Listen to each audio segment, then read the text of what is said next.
أعوذ بالله من الشيطان الرجيم.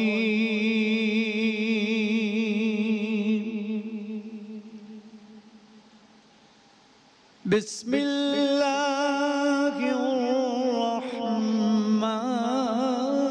الرحيم.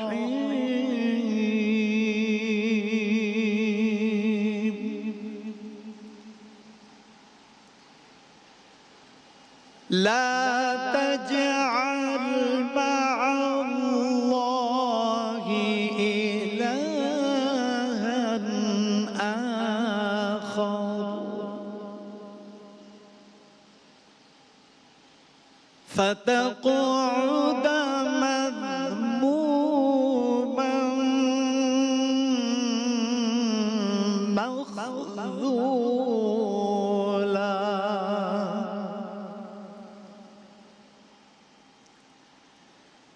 وقضى ربك ألا تعبدوا إلا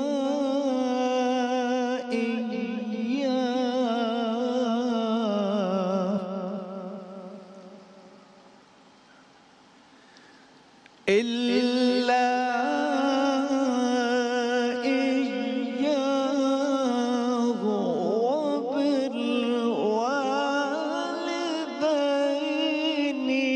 إحسانا.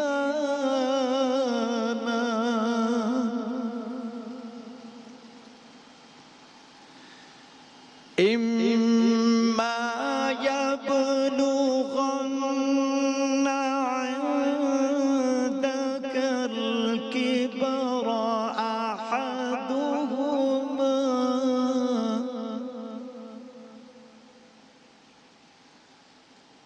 أحدهما أو كلاهما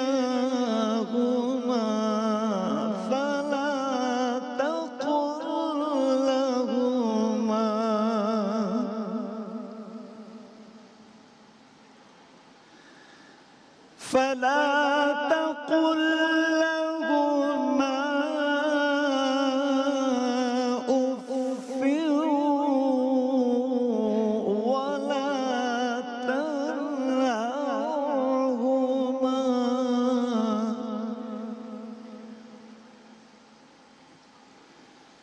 وقل لهما قولا كريما.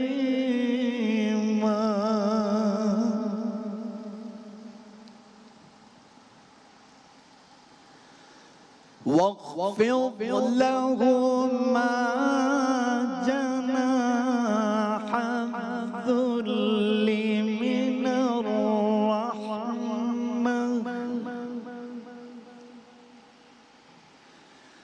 وقل رب ارحمهما كما ربياني صغيرا.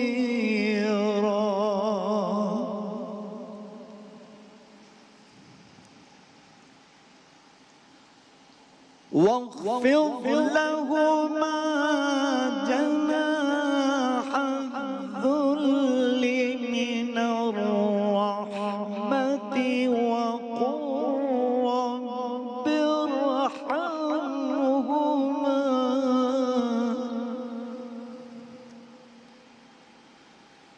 وقل رب ارحمهما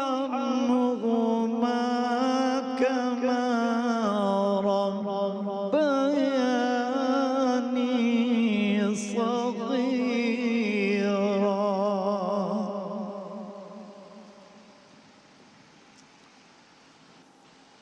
ربكم أعلم بما في نفوسكم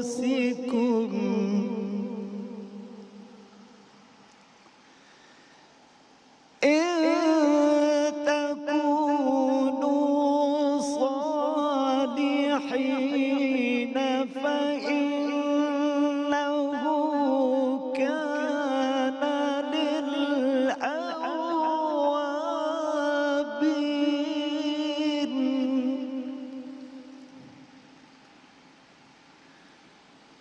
فإنه كان للأوابين غفورا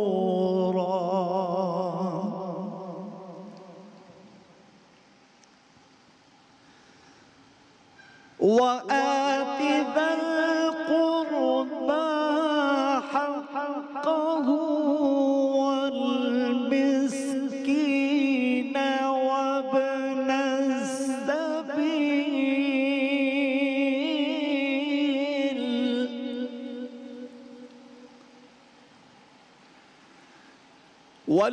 السبيل وابن السبيل ولا تبذر تبذيرا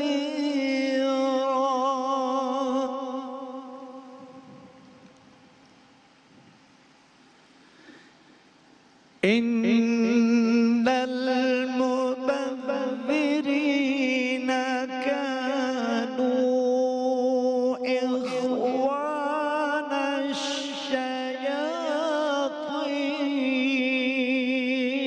الشياطين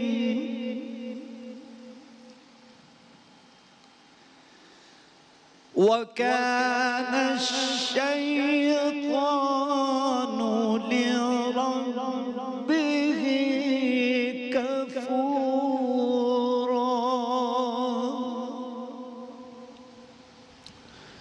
شروع اللہ کے نام سے جو بڑا مہربان نہایت رحم کرنے والا ہے. تو اللہ کے ساتھ کوئی دوسرا معبود نہ بناؤ ورنہ ملامت زدہ اور بے یارو مددگار بیٹھے رہ جاؤ گے. تمہارے رب نے فیصلہ کر دیا ہے کہ تم لوگ کسی کی عبادت نہ کرو مگر صرف اس کی. والدین کے ساتھ نیک سلوک کرو اور اگر تمہارے پاس ان میں سے کوئی ایک یا دونوں بوڑھے ہو کر رہیں تو انہیں اف تک نہ کہو نہ ہی انہیں جھڑک کر جواب دو بلکہ ان سے احترام کے ساتھ بات کرو. نرمی اور رحم کے ساتھ ان کے سامنے جھک کر رہو اور دعا کیا کرو کہ پروردگار تو میرے ان والدین پر رحم فرما جس طرح انہوں نے رحمت و شفقت کے ساتھ مجھے بچپن میں پالا تھا. تمہارا رب خوب جانتا ہے کہ تمہارے دلوں میں کیا ہے. اگر تم نیک اور صالح بن کر رہو گے تو وہ ایسے توبہ کرنے والوں کو معاف کرنے والا ہے. تو تم لوگ اپنے رشتہ داروں کو اس کا حق دو اور مسکین اور مسافر کو اس کا حق فضول خرچی نہ کرو.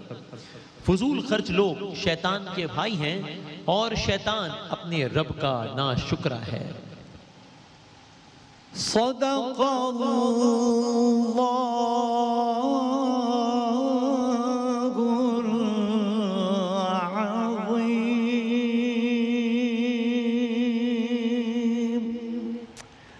جزاک اللہ. السلام علیکم ورحمۃ اللہ. وعلیکم السلام ورحمۃ اللہ وبرکاتہ. خیریت سے ہیں قاری صاحب؟ ٹھیک ٹھاک ہیں الحمدللہ. آپ ٹھیک ہیں؟ الحمدللہ الحمدللہ. جزاک اللہ. صحت ایمان کے ساتھ رکھیں انشاءاللہ. تمام دیکھنے والوں کو السلام علیکم ورحمۃ اللہ وبرکاتہ. ساری تعریفیں، تمام حمد و ثنا، سب مدحتیں خدائے بزرگ و برتر کے نام. درود و سلام محمد و آل محمد و اصحاب محمد صلی اللہ علیہ وآلہ وسلم. آج 13 رمضان المبارک، شان سحر، شان رمضان میں خوش آمدید. جناب قاری وحید ظفر قاسمی صاحب نے سورہ بنی اسرائیل کی آیات سے آغاز کیا اور کہ جس میں شرک کی حرمت کے حوالے سے بات کی گئی. والدین کے حقوق اور احترام، مشہور و معروف آیا جو ہمیں آپ سب کو یاد ہے، ہمارے سب کے ذہنوں میں ہے، وہ اسی سورہ بنی اسرائیل کی انہی آیات میں ہے. اور پھر رشتہ داروں کے حقوق، مسکینوں کے حقوق، فضول خرچی کی ممانعت، یہ تمام تر موضوعات پر بیان فرمایا گیا. فرمایا بسم اللہ الرحمن الرحیم، اللہ کے ساتھ کوئی دوسرا معبود نہ بناؤ. شرک کی حرمت، ورنہ کیا ہوگا؟ ورنہ ملامت زدہ اور بے یار و مددگار بیٹھے رہ جاؤ گے. کیوں؟ تمہارے رب نے فیصلہ کر دیا ہے کہ تم لوگ کسی کی عبادت نہ کرو مگر صرف اس کی.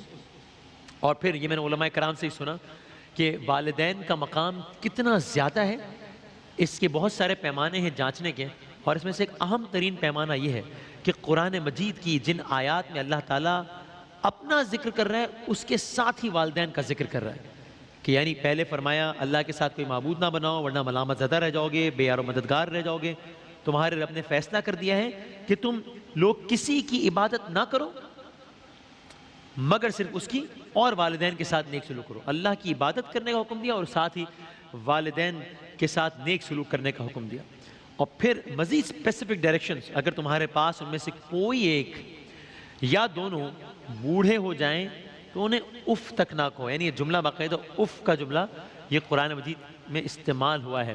اور میں نے علماء کرام سے، اپنے اساتذہ کرام سے سنا کہ اف سے مراد یعنی عربی زبان میں اس سے زیادہ کوئی چھوٹا ایکسپریشن ہے ہی نہیں اپنا ڈسپلیجر شو کرنے کا، اپنے اظہار ناراضگی کا کوئی ایکسپریشن ہی نہیں ہے اس سے چھوٹا ظاہر کرنے کا۔ یعنی مجھے یاد ہے میں نے اپنے ٹیچر سے سنا تھا کہ اس کو آسان الفاظ میں یوں سمجھ لیں کہ آپ کے والدین آپ کو اگر کوئی کام کہتے ہیں، مجھے انہوں نے سمجھایا کہ تمہارے والدین تم سے کوئی کام کہتے ہیں، کوئی بات کہتے ہیں اور تم وہ بات پوری کر دیتے ہو، یہ نہیں کہ وہ بات نہ ماننا، وہ تو نافرمانی ہوگی، پوری کر دیتے ہو بات، لیکن بس ذہن میں ایک بات ہے کہ کیا بس کر دیا، یہ صرف یہ جو تھا اس کی بھی ممانعت فرمائی اور اس کی ممانعت بھی قرآن مجید میں فرمائی۔ تو کہا کہ انہیں اف تک نہ کہو، انہیں جھڑک کر جواب نہ دو، ان کے ساتھ احترام کے ساتھ بات کرو، نرمی اور رحم کے ساتھ ان کے سامنے جھک کر رہو، دعا کیا کرو پروردگار رب ارحمہما کما ربیانی صغیرا، پروردگار تو میرے ان والدین پر رحم فرما جس طرح انہوں نے رحمت و شفقت کے ساتھ مجھے بچپن میں پالا تھا۔ اللہ تعالیٰ سب کے والدین کو سلامت رکھیں انشاءاللہ، اور جن کے والدین اس دنیا میں نہیں ہیں ان کو صبر جمیل عطا فرمائے اور والدین کے درجات بلند ہوں انشاءاللہ۔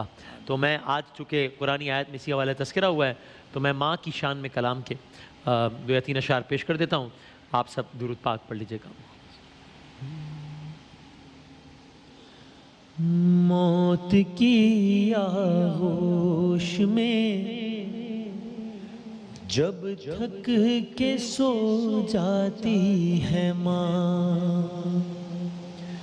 موت کی آغوش میں جب تھک کے سو جاتی ہے ماں، تب کہیں جا کر رضا تھوڑا سکون پاتی ہے ماں،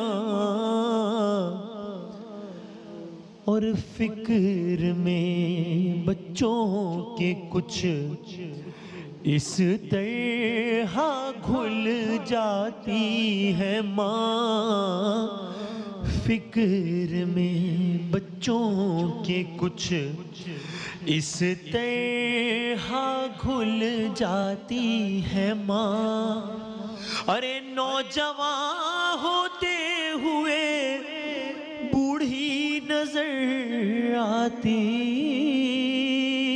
ہے ماں، اور جانے کتنی برف سی راتوں میں ایسا بھی ہوا، جانے کتنی برف سی راتوں میں ایسا بھی ہوا کہ بچہ تو چھاتی پہ ہے گیلے پہ سو جاتی ہے ماں، اور گھر سے جب پردیس جاتا ہے کوئی نور نظر، گھر سے جب پردیس جاتا ہے کوئی لختے جگر، تو ہاتھ میں قرآن لے کر در پہ آ جاتی ہے ماں، اور روح کے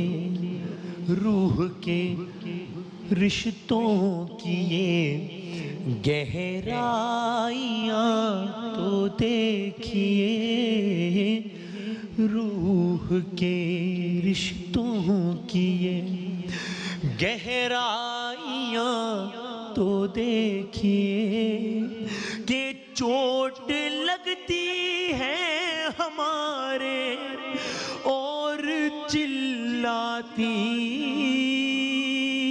ہے ماں اور مامتا کیا چیز ہے، اور پیار کہتے ہیں کسے، مامتا کیا چیز ہے، اور پیار کہتے ہیں کسے، یہ کوئی ان بچوں سے پوچھے جن کی مر جاتی ہے ماں، موت کی آغوش میں جب تھک کے سو جاتی ہے ماں، ارے تب کہیں جا کر رضا تھوڑا سکون پاتی ہے ماں، موت کی آغوش میں جب تھک کے سو جاتی ہے ماں۔ ایک وقفے کے بعد حاضر ہوتے ہیں انشاءاللہ۔ جہاں مشکلوں میں گھرا سوز دل کی کریں کیا دوا، تیرے در پہ سوالی بنا جھک کے کرتا ہوں میں التجا، کل جہاں